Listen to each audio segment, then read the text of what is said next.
میں آپ کو ایک معصوم لڑکی پر بیتی دکھ بھری سچی کہانی سنانے جا رہی ہوں۔ آج میری زندگی کا بہت اہم انسان آ رہا تھا، وہ انسان جس کے نام سے منسوب ہو کر میں پچھلے 5 سالوں سے منتظر تھی، وہ انسان جس نے زمانے بھر سے ٹکر لے کر مجھے اپنا بنایا تھا۔ عارف مجھ سے نکاح کرنے کے چند ہی روز بعد اپنی تعلیم مکمل کرنے کی غرض سے بیرون ملک جا بسا تھا۔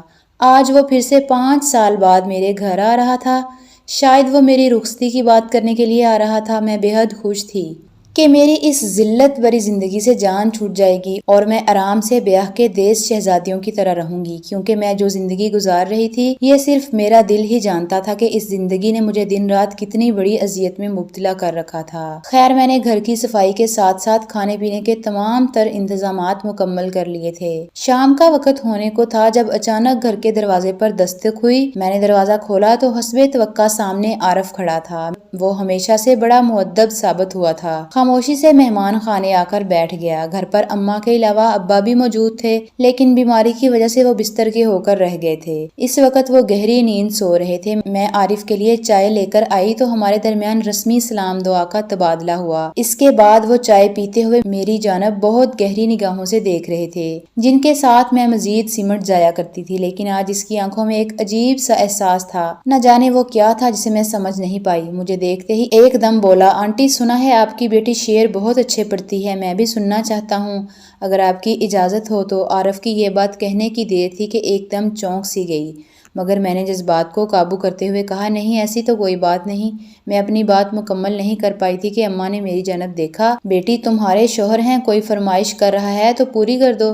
اماں کی بات سن کر میرا دل مٹھی میں آ گیا۔ عارف کی نظریں متواتر میرے چہرے پر مرکوز تھیں، جیسے وہ میرے چہرے کے تاثرات پڑھ رہا ہو یا کچھ کھوج رہا ہو۔ میں نے نگاہیں جھکا لیں اور شعر پڑھنے لگی۔ عارف دل ہی دل میں نہ جانے کیا سوچ رہا تھا، کیونکہ شعر ختم ہو جانے کے چند منٹ تک وہ کسی گہری سوچ میں مبتلا تھا۔ اماں کے پکڑنے پر ایک دم چونک کر اماں کی جانب دیکھنے لگا اور ساتھ ہی مجھے بہت داد دی، لیکن اس کا داد دینے کا انداز بالکل ایسا تھا جیسے کسی بازاری عورت کے حسن کی تعریف کی جاتی ہو۔ اب میں روز اپنی آنکھوں کو خوبصورت میک اپ سے سجا کر صرف سکارف تلے چھپاتی اور اپنے چہرے کو بھی نقاب میں چھپا لیتی، پھر فیس بک پر لوگوں سے ایسی ایسی باتیں کرتی جو کسی عزت دار کے گھرانے کی لڑکی نہیں کرتی۔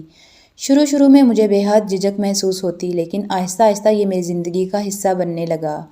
پھر میں نے ایک یوٹیوب چینل بھی بنا لیا جس پر اپنی ہی تصویر لگا لیا کرتی تھی۔ میں لوگوں کو گانے سناتی، کئی نوجوان لڑکوں کے لیے شعر پڑھا کرتی، ہزاروں لوگ مجھے داد دیتے، ہر کوئی میری آنکھوں اور آواز کا دیوانہ تھا۔ آہستہ آہستہ میری شہرت بڑھنے لگی، میرے فینس کی تعداد ہزاروں سے لاکھوں میں ہو گئی۔ اس مقام تک آنے میں اچھی خاصی محنت کی تھی، لیکن یہ میں بھول گئی تھی کہ آج کل ہر انسان جدید ٹیکنالوجی سے متعارف ہو چکا ہے۔ کہیں کوئی اپنا مجھے پہچان نہ لے۔ کبھی کبھی دل چاہتا کہ یہ سب چھوڑ دوں، مگر میرے پاس کوئی دوسرا راستہ نہیں تھا۔ آہستہ آہستہ میرے ماں باپ کا اچھا علاج ہونے لگا۔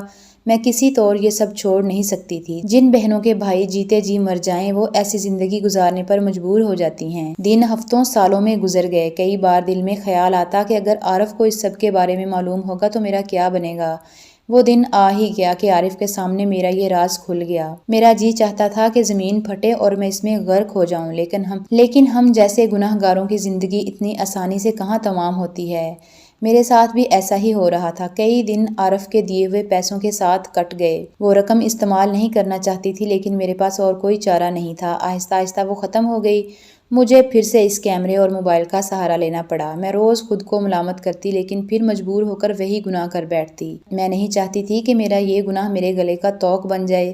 ایک روز مجھے گھر کا سامان لینے باہر جانا پڑا۔ میں نے چادر سوکھنے کے لیے ڈالی ہوئی تھی۔ تمہارے چہرے سے کوئی غرض نہیں ہے، یہ سب کہتے ہوئے میری آنکھوں پر ٹارچ پر لگائے مجھے گھور رہا تھا۔ وہ بالکل پاگل لگ رہا تھا۔ میرے ابا کا انتقال ہو گیا تھا۔ اماں بھاگتی ہوئی میرے پاس آئی اور مجھے بری طرح پیٹنے لگی۔ کہاں چلی گئی تھی تو؟ تیرا باپ تیری یاد میں موت کے منہ چلا گیا۔ اماں کی حالت دیکھ کر مجھے خود پر غصہ آنے لگا۔ تھوڑی دیر میں محلے والے بھی جمع ہو گئے، مجھے سوالیہ نگاہوں سے دیکھ رہے تھے۔ ظاہر ہے مجھے لوگوں کے اس سوال کا بھی جواب دینا تھا کہ رات کے اس پہر میں گھر سے باہر کیوں تھی۔ میرے ابا کی چارپائی اٹھا کر قبرستان کی طرف لے جائی جا رہی تھی اور میں وہیں زمین پر بیٹھی زوروں کی تار خاموشی سے آنسو بہا رہی تھی۔